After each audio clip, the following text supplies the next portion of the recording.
Welcome to Instrumentation Technician. In today's video, we're going to learn one of the most important topics in industrial instrumentation, the pressure transmitter.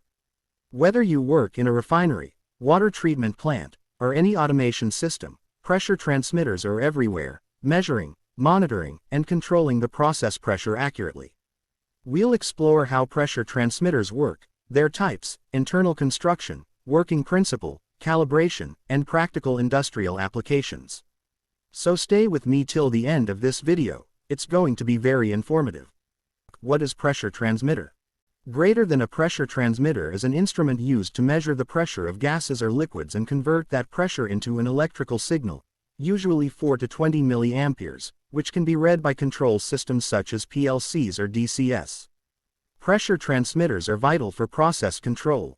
They help maintain safety, efficiency, and consistency in industrial operations. The transmitter continuously senses the process pressure and sends an output signal that represents the pressure value. Simply put, it converts mechanical pressure into electrical output. Construction and main parts. Greater than. Let's look inside the pressure transmitter. A standard transmitter consists of three main sections. 1. Pressure sensor or sensing element. This is the heart of the transmitter. It detects the process pressure using a thin metal diaphragm. 2. Transducer section. The transducer converts the diaphragm's mechanical movement into an electrical signal, using one of several sensing technologies. Strain gauge type, capacitive type, piezoelectric type. 3. Transmitter electronics. The transmitter electronics process, amplify, and linearize the signal to produce a standard 4 to 20 mA output that can be sent to the control system. Modern transmitters also have a microprocessor for digital communication like HART protocol. Working principle. Greater than. Now let's understand how a pressure transmitter actually works. The process pressure is applied to one side of the sensing diaphragm. When the pressure increases, the diaphragm deflects proportionally.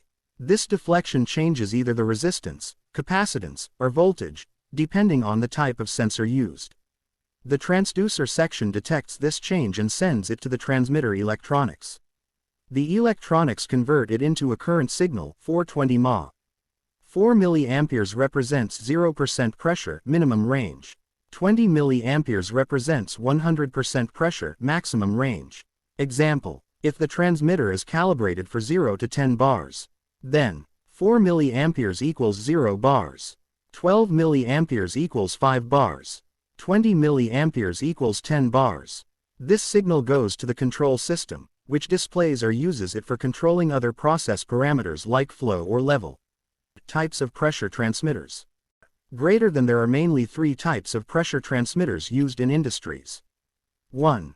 Gauge pressure transmitter. Measures pressure relative to atmospheric pressure. Commonly used in pumps and pipelines. 2. Absolute pressure transmitter. Measures pressure relative to a perfect vacuum. Used in vacuum systems and scientific instruments. 3. Differential pressure (DP) transmitter. Measures the pressure difference between 2 points. Used for flow measurement using orifice plates and level measurement in tanks and vessels. Calibration and testing. Greater than. Calibration is a very important part of instrumentation. To ensure the transmitter is accurate, we compare its output with a known reference standard. Tools required: pressure calibrator or dead weight tester, multimeter or loop calibrator, HART communicator for smart transmitters. Calibration steps. 1. Apply zero pressure and adjust the transmitter to read 4 milliamperes. 2. Apply full scale pressure and adjust for 20 milliamperes. 3. Check linearity by applying pressures at 25%, 50%, and 75%.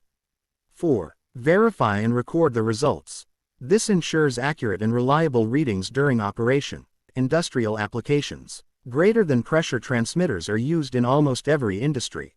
Oil and gas, to monitor pipeline and wellhead pressure. Water treatment plants, for filter and pump control. Power plants, for boiler drum level and steam pressure. Food and pharmaceutical, for hygienic pressure control. They can also measure flow and level indirectly using the differential pressure method.